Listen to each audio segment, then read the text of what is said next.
Hey everyone, welcome to Aniki, the podcast about anime with two brothers. I'm Ben. And I'm a Kamen Rider. See there? Well, you were last week. Oh, well, I just played the little sound effect on my little toy. Do you have it? Well, of course I still have the toy, yeah. Right over there. Oh, okay. Did you want me to play it through the toy again? No, that's good. I'm fine, thanks. I mean, we can do it again. Yeah, I'm fine. Thank you. I could have been a giant dinosaur. I can be a giant dinosaur. I can be Zilla. You could be. I mean, I could. You might get crushed. Yeah, so, do anything, have any anime-related news since last time? No, I voted in a bunch of the Crunchyroll things for their anime awards. Most of them were for series I didn't quite watch or Yuri on Ice. So basically, I voted for Mob Psycho in every category where it made sense. Flip Flappers was only up for one thing, and it was very upsetting. Really? What was it up for? And did it win? Best animation. Oh. Did it win? But it's up against Mob. No, the voting's still going. It's up against Mob Psycho. I voted for Flip Flappers. They're both really good. So I see. I haven't finished it out.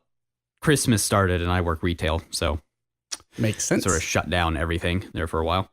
So. Yeah, I think the only thing I have is last time I brought up that we have Pokemon now. Oh, yeah, that's right. Oh, I meant to get my DS so I could do more goofy names, but we'll not worry about it. Well, I had some names for you, but my DS is also in the other room. Well, if they're worth knowing, then they're worth remembering. I guess. I am naming all of my evolutions after rocks. Last time we talked, did I tell you about my squad that's all the Ultra Beasts? Yes, you did. Okay, and how they're the Ultra Beastie Boys? You did. Good. Yep. All right, well, that's good. Yep. Let's see, how far am I in the Pokemons? It's hard to tell because I don't know what the end is yet. So I haven't finished it. I am on the third island. Okay. Well, things really, there's a big plot thing in between islands 3 and 4. So. Okay. Well, I do enjoy the Team Skull. They are adorable. Team Skull's the best. Guzma's your boy. Every time I see them, I just think, bless their hearts. Bless their hearts. Guzma's your boy. Guzma's the best. I do like how there's a lot more moral ambiguity in this one than in others. Oh, yeah. No, absolutely. Like, I'm pretty sure I know who the bad people are, but I guess if I was 11, I wouldn't know right now. Yeah. I might have an inkling, but I'd be like, oh, it's Team Skull, obviously. Well, I mean, they're naughty, but they're not like evil. They're just kind of. They're just punks with their hands. How do they have that much energy? That's my question. I don't know. Because Guzma's way awesome. Too much energy. They just get so psyched that Guzma's around. They're like, yeah. And so, do you have goofy Pokemon names? Are they good? Are they as good as mine? They can't be. It's impossible. Well, I don't remember all of them. I did tell you about my my pseudo Wudo I named Foliage, right? No, that's a good one though. Yeah, that's pretty good. I appreciate that. Should I go get my DS? No, you don't. You don't have to do that. Again, if they're good enough, you would have remembered them. Well, I do remember that I have a Fearow named Fawcett. No, that's good. That's a classic. Let's see, who else? There's a lot of those. A lot of people do the Fearow Fawcett. Oh yeah. I mean, it's a classic. It's good. You're not wrong. I have a Ghastly named Rick. Oh, that's pretty solid. Yeah, Rick Ghastly. Yeah, that's good. What's your start? Which did you start with, and what'd you name it? I started with the owl. I named it Parliament. Okay. Oh, sure. So for a Parliament of Owls. Sure. Yeah, that's pretty good. I have the salamander one. Oh, sure. I forget the actual name of the salamander one, but I named it Melisandre. Sure. Because it's a black lizard that spits fire, and it was a girl. So okay. It's a Game of Thrones reference. Sure. That's fine. Let's see. Who else is in my party? I have a Pikachu named Sparky, but everyone does that. Sparky? Really? Sparky? Come on. Yeah. So in X and Y, I caught a whole bunch of those Denmarus. Right? Denmarus? Is that the name of it? No, it's Dentena or whatever it is. The not Pikachu thing, and I just named all of them Pikachu and traded them away. I do that with any of the sort of cute electric rodent they like to put in Pokemon games. I just name them Pikachu and trade them away. I'm a big fan of that. So one thing that I did, which was on accident, but then turned out to be awesome, is I got an egg from the ranch lady. Yeah, as you do. As I did. I think that's always an Eevee or something. It was an Eevee, but do you know what gender it was? What'd you get? It was a girl. Okay, that's nice. Well, EVs are apparently 90% boys. Oh, did not know that. So then I went out and caught another Eevee, which was obviously a boy. Now I have an Eevee egg farm. Okay. Well, I mean, a Ditto will do you that, but I know I have a Ditto. But I do have all the Eevees. That's good. So many Eevees. I always name my Ditto like Office Max or I named Xerox. this one. I named this one CC. Nice. For like carbon copy, right? Yeah, I think in previous generations I named it Xerox. I was a big fan of Office Max. I thought that was pretty clever. That is nice. FedEx Kinkos is another good name. So I hear that you've watched Rogue One finally. Yes, I finally saw it at this point, like 3 weeks ago, I guess. 1 week ago. A week ago from it was yesterday in my time. But as far as your time goes, I guess it's what, like 2 weeks ago, 3 weeks ago. What were your thoughts on it? Well, it was very, very good. The last action in particular was quite spectacular. Very, Really? very solid. Yeah, I really loved it. And I'm a pretty big Star Wars guy, so. I'm not that big a Star Wars guy. Like, I appreciate it. That's fair. It feels very different from a Star Wars movie, but in a good way. I liked the direction they tried to go in.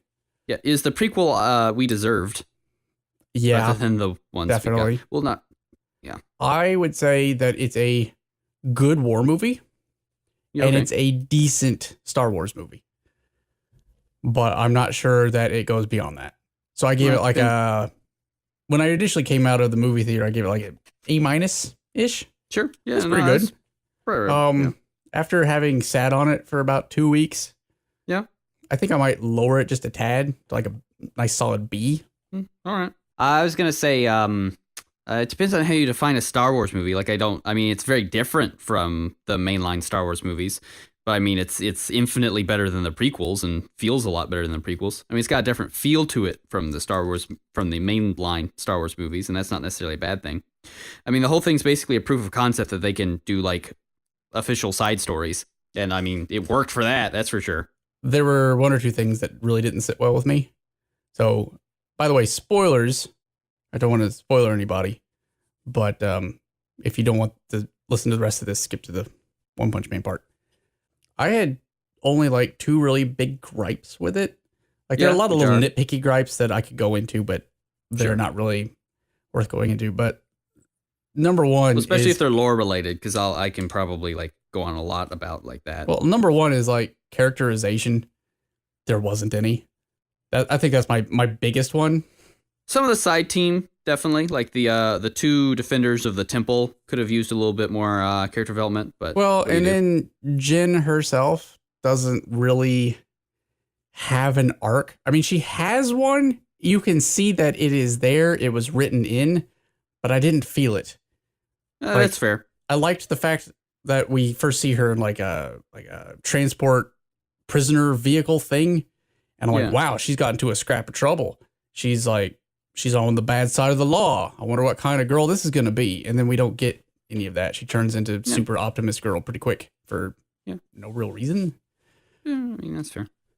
Yeah, most of it just centers on none of the characters really fleshed out. I mean, I can't remember any of their names other than Jin. I'm terrible at names, so I mean that's a bad metric for me. I thought it was just me because I'm bad with names too, but I've listened to some commentary after the fact, and no one really remembers their names.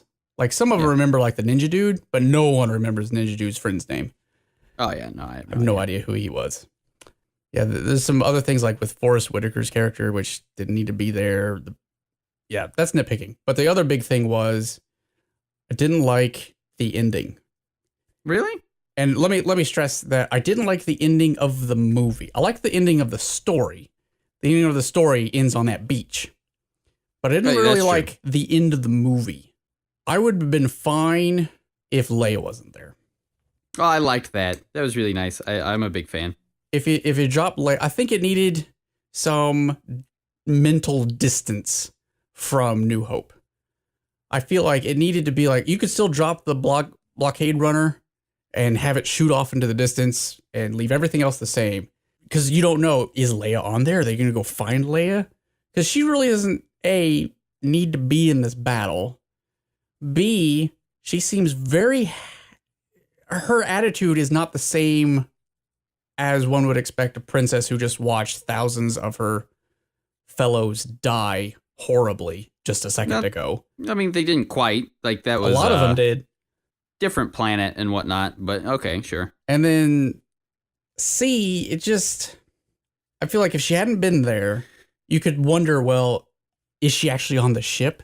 Are they going to go get her? What's going to happen next? Because you know that the blockade runner ties into New Hope. You already have that. Well, yeah. You have that already. You don't need more. And I felt like it just added, like, clearly New Hope happens immediately following this. Like, within tens of hours at most. Yeah, no, I'm a fan of that. I really like that. That's one of the things I really appreciated was how tight they are together, how quickly butted to get up against each other they are. So are we punching ones or not?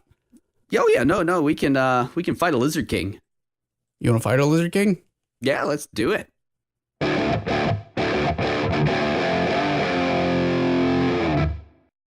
This week on One Punch Man, we opened with a giant lizard. What is he? Terror lizard? Some kind of giant dinosaur king. They sort of use the face from the American Godzilla because Japan loves to use that when they like to mock the 98 Godzilla movie endlessly in Japan. I mean, so that's very much what this Godzilla monster breaking out of a glacier looks like. Yeah. He looks a lot like Zilla. Well, the dinosaur is very emboldened by the fact that Deep Sea King, who, as we know, was king of all creatures, he's dead now. So this is his time to wake up from underneath the glacier and take over the surface. You know, we get this a lot in this episode. We get a lot of people that are like, well, Deep Sea King lost and the Subterraneans lost, so now it's time for me, the ruler of the ancient world, to come in. Of course. We get that later with Sky King later. But, oh wait, Esper-chan still exists. Oh yes, Tornado. S-class hero, was she number 2? Number 3? Something like that. Number 3, I think. And she drops out of a bomber, because I guess she's a bomb.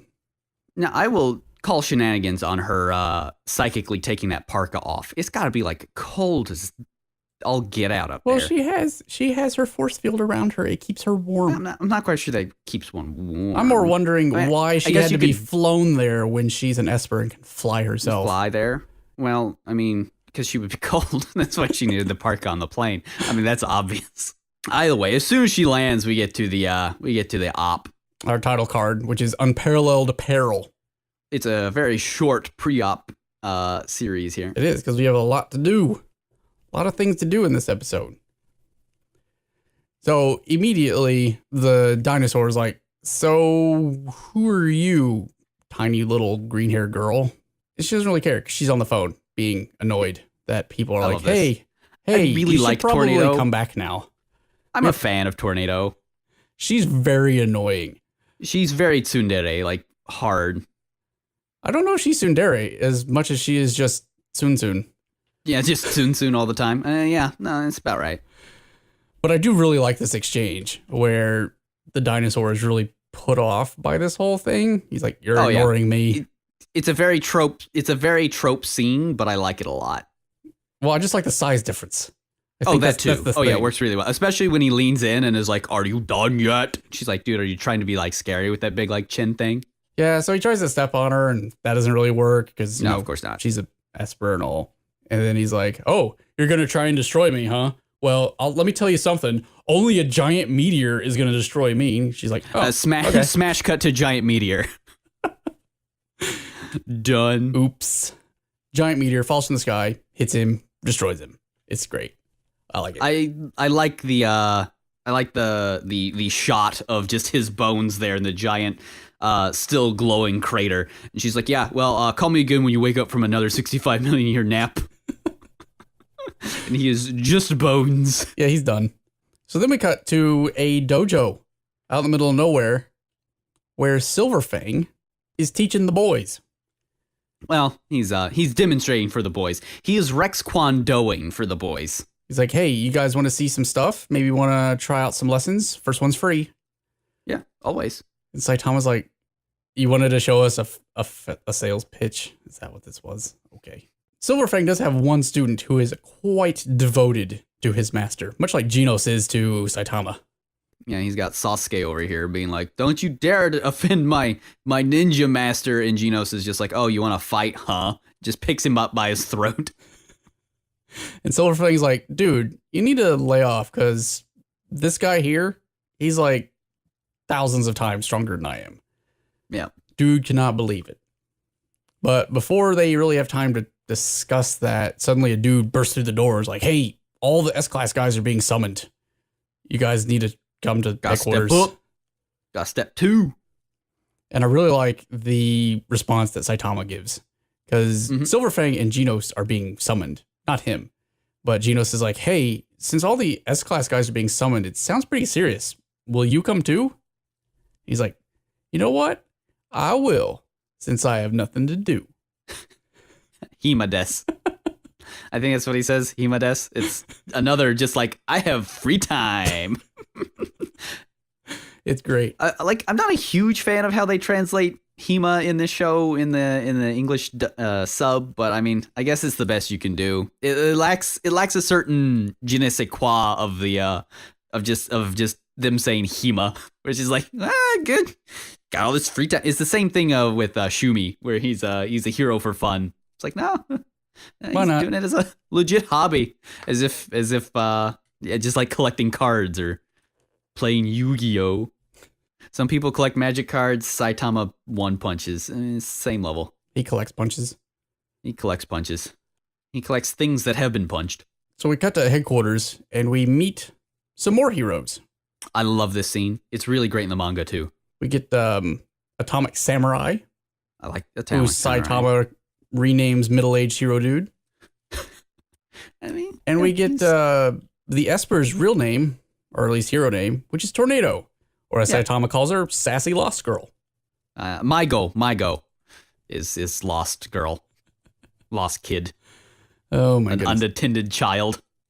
But I really like how the show treats Tornado, because they know she's kind of a jerk. And every time she's being a super jerk, they chibify her, which is hilarious. Oh yeah, I like they give her kind of a taco head. This is not a taco, is in like a I will eat these on Tuesday, but nor is it the elven wizard, but the octopus. Yeah, so they go down to the old conference room so they can discuss what the big news is. And we meet the whole gang. I love this. I love this shot. It's so good. They're all gathered around a conference room, and there is quite a menagerie. We got Pooty Pooty Prisoner, who we've already met. Of course. He's number 17 of the S-Class heroes. Out of 17, I think. Yeah, we have rank 16, which is Genos. Met him already. Yeah. Oh, yeah, no, he's good. Big fan. And then we meet some new guys. Yeah. First off is rank 15, Metal Bat. I love him. He's got a pompadour. A sweet pompadour. And a bat. And a bat. He's Shonen Bat, but also a greaser. Which is how that show should have gone.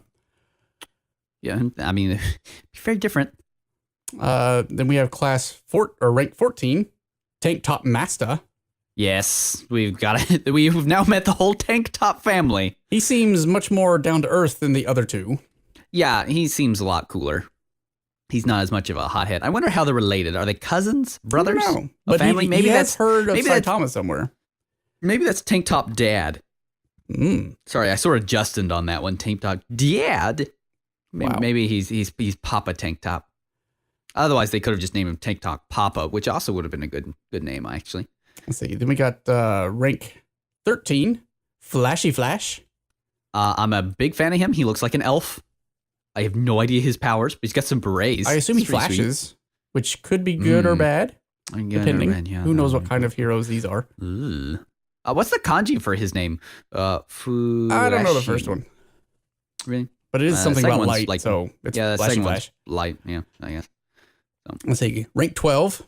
Then good old Watchdog Man. Best guy. He's really great. We've met him before. He recognizes that someone in the room has already farted. Yes, because he has super dog sense, we guess. Then we have rank 11, Super Alloy Blackluster. It's best not to mention him too much, as he's kind of a racist caricature, but we'll ignore that for now. Well, he's also a hero. Then we have a hero. Rank 10, Pig God. I am in love with Pig God. He is my favorite. His hero ability is to eat all the burgers.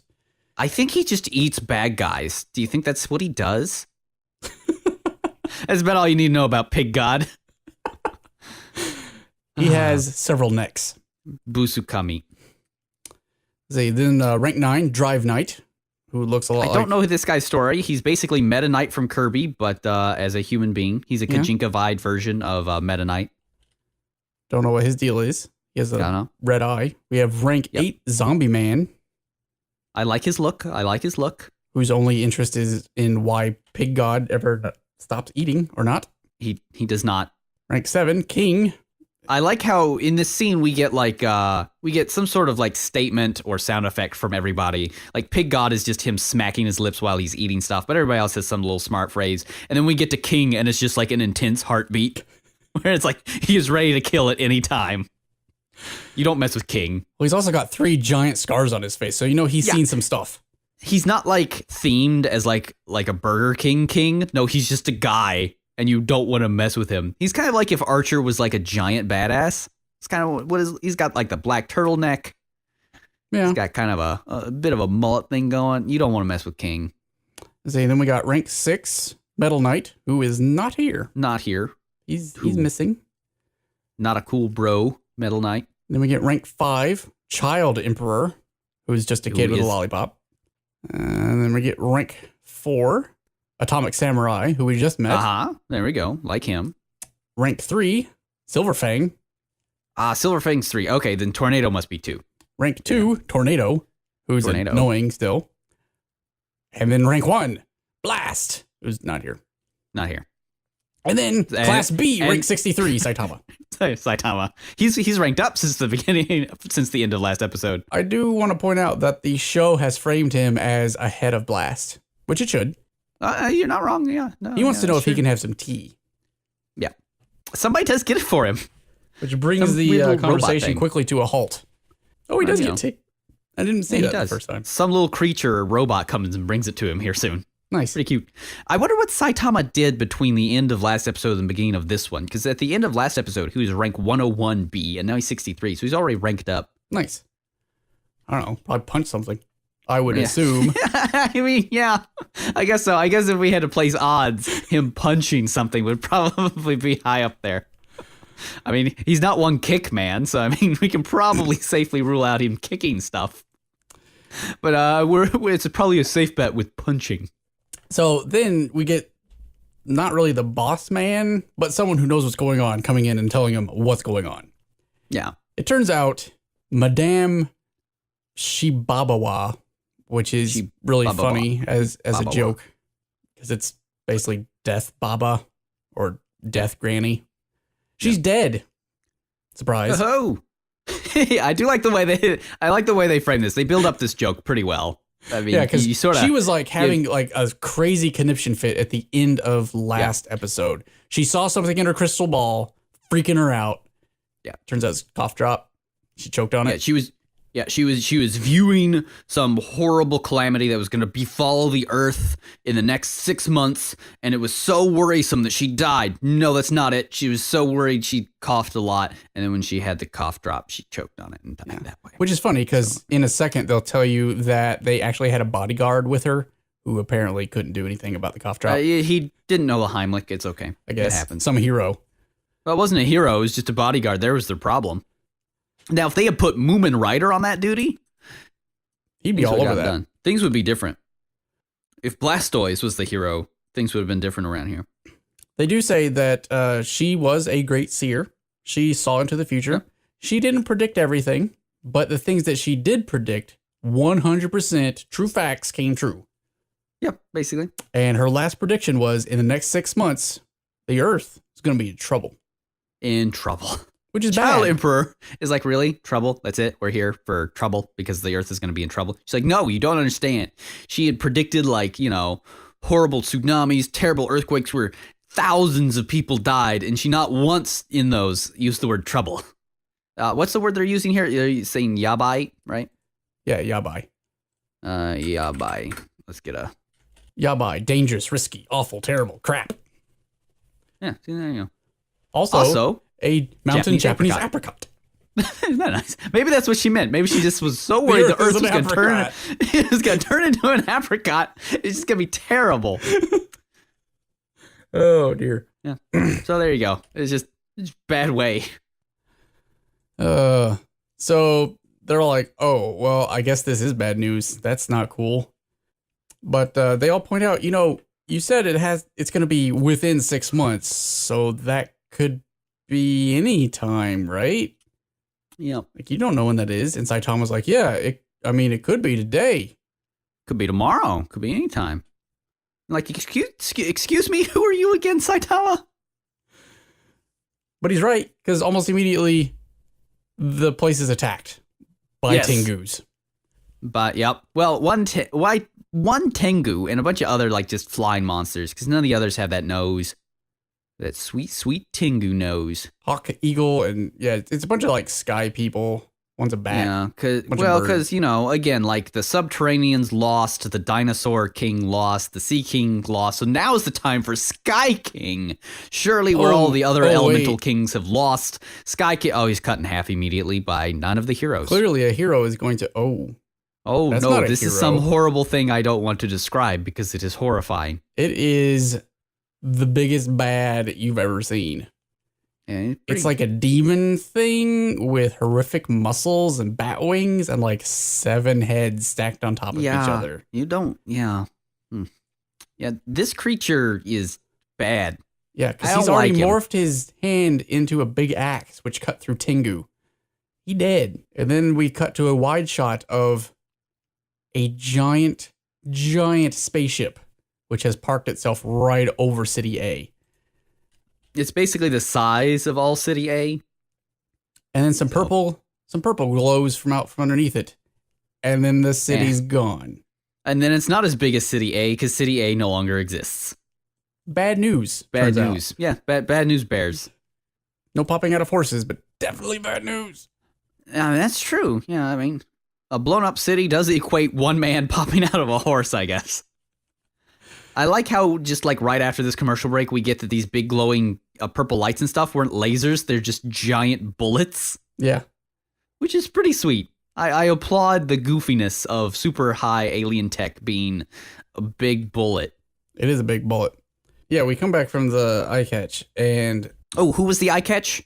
It was Silverfang doing his... It was Silverfang doing his water, flow like water. And we see a little boy that's trapped under the rubble, and his dad fishes him out. And they're so happy to be reunited. But almost immediately, the worst. Because they see the thing that above them. And also the giant demon thing. Okay. You were referring to the spaceship first and the horrible demon thing second. Yes. I see how it is. And thankfully, though, the demon is at least temporarily disabled by some dude who's dressed up like a bullet knight. Yeah, like just very traditional knight dude. This whole sequence gets pretty violent pretty quick. Yeah, it really does. Like more violent than normal. Yeah, last episode was, a good amount of goofs. I mean, I guess we did have Genos melt into just the spine and some bits. So yeah, no, it's pretty graphic. So the demon gets cut up several times by this no-name hero that we haven't really been introduced to yet. And it seems to be going okay, except the dude keeps healing. The demon does, which is bad. Yeah, that's every time he gets cut in half, he just sort of recombobulates himself. Yeah, we go back inside where everyone is like freaking out, trying to figure out what to do next, trying to take in what kind of destruction actually happened, and maybe they should go outside and deal with this now. Well, the leader, the sort of guy who's running the seminar, was turns out all of A City has just gotten blowed up. We did not get blowed up because we are made out of some the hero association is made out of some special alloy that good old Metal Knight helped us make, so we're all right. It's basically impenetrable. Nothing can ever really go through it because it's so strong. It's stronger than even the strongest shelter, and it's pretty much impervious to all destructive forces whatsoever. So Genos is like, hey, Saitama, maybe we should go out. Where'd he go? He has jumped out of the building, straight up through all the layers of all the floors and through the roof. He's already heading towards the alien spaceship. He gets up into the sky, and almost immediately the ship starts firing at him with gigantic bullets. Giant bullets. The size of minivans. Yep, if not bigger.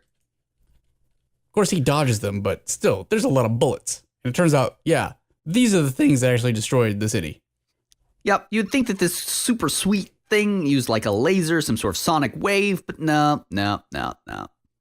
Giant bullets, low tech in the best sort of way. And it's some great animation with him jumping off of these things, though. Yeah, he goes off to like deal with the whole ship because no one else is dealing with the whole ship right now. Meanwhile, we cut back down to the demon guy who is healing once again from sword cuts that this knight is dealing him. He's like, you know what? This is silly. I'm just going to kill you with a giant hammer hand. Well, so he uses doesn't kill him. hammer hand.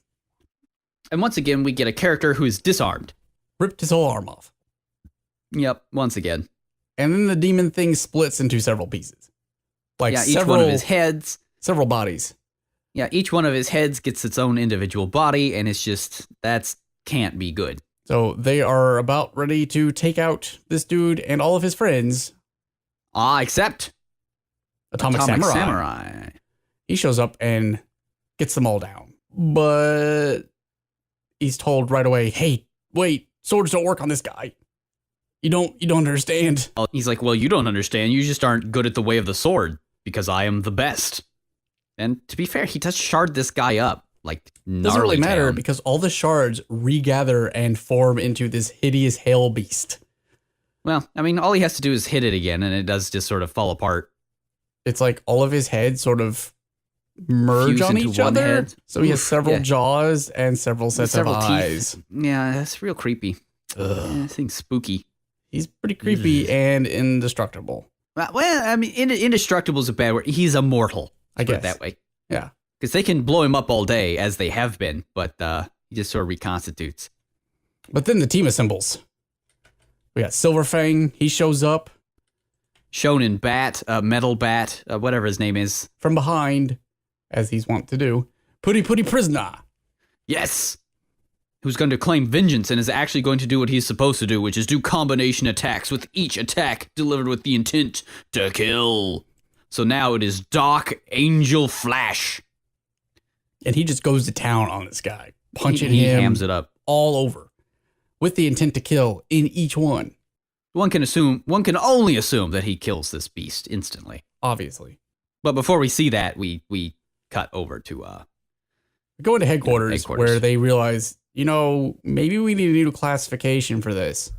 Because I'm pretty sure this thing's gonna blow the earth up. This is at least Dragon. He's like, Dragon? Nah, I think we're full on Kami.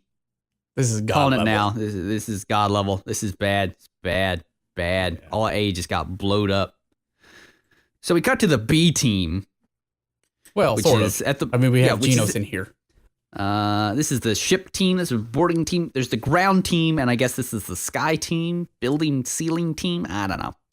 Either way, it's Genos, King, Terrible Tornado, and Super Alloy Guy. Yeah, Super Alloy Guy, Child Emperor, and King poking up through that hole that Saitama made. And King is like, well, looks like we can't do anything.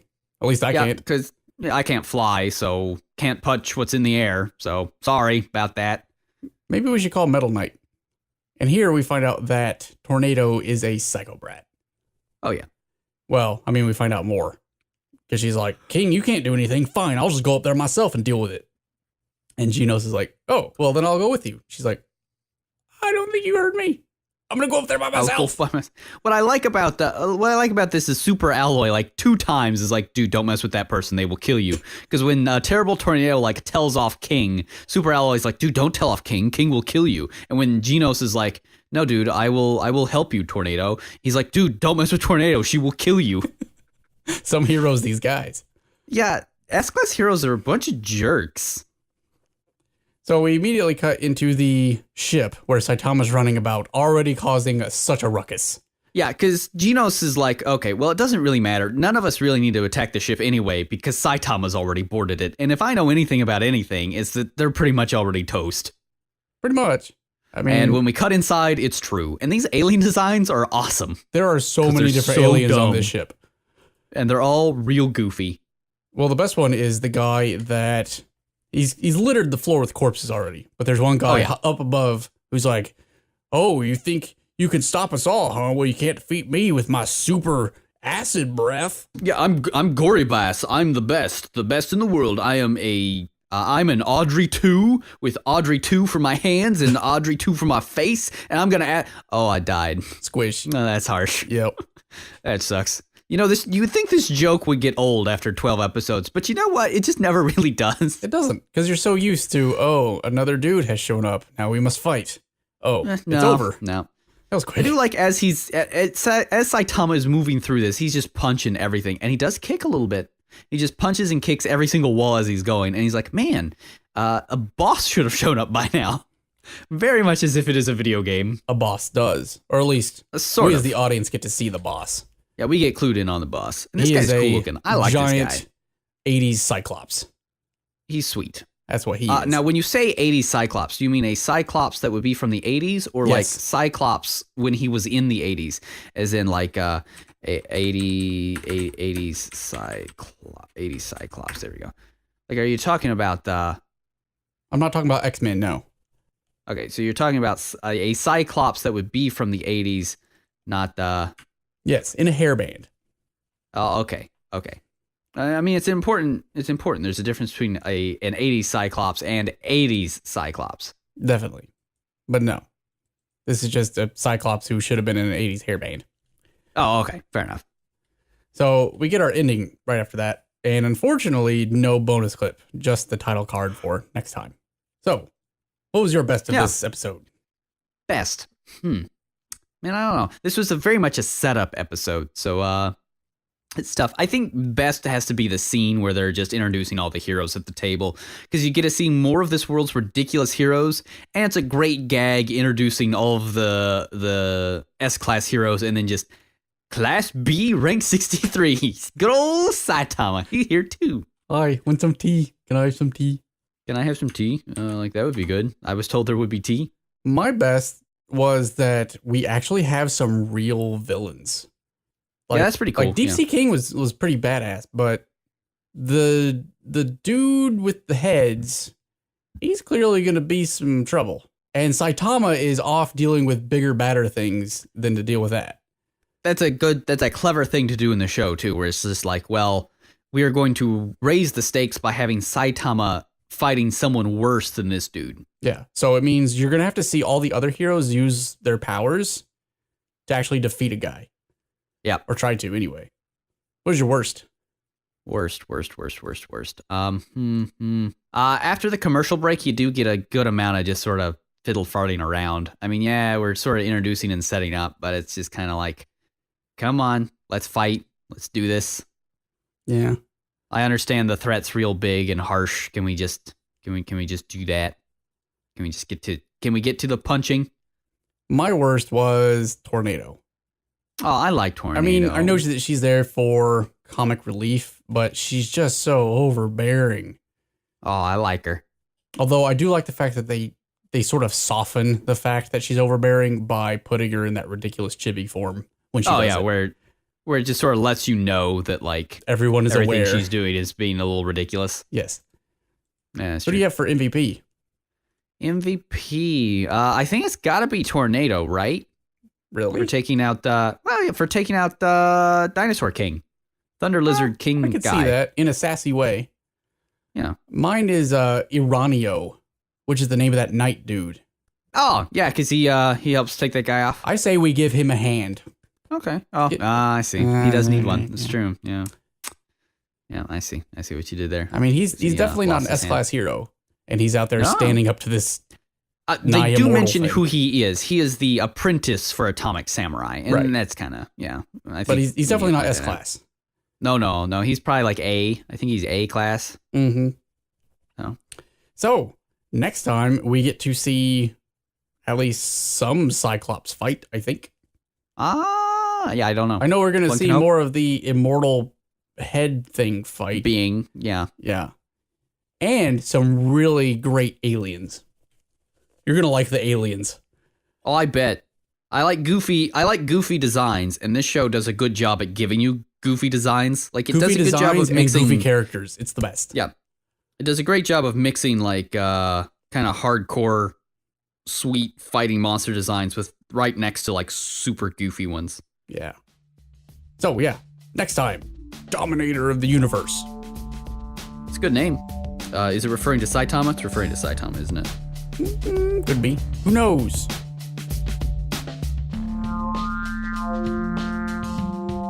Hey guys, thanks for listening. If you'd like to get in touch with us to leave comments or suggest future silly topics, you can contact us on Facebook or Twitter at Aniki Podcast. Or if you'd like to know more about the show and hear past episodes, check out our website at aniki.fm. See you next time on Aniki.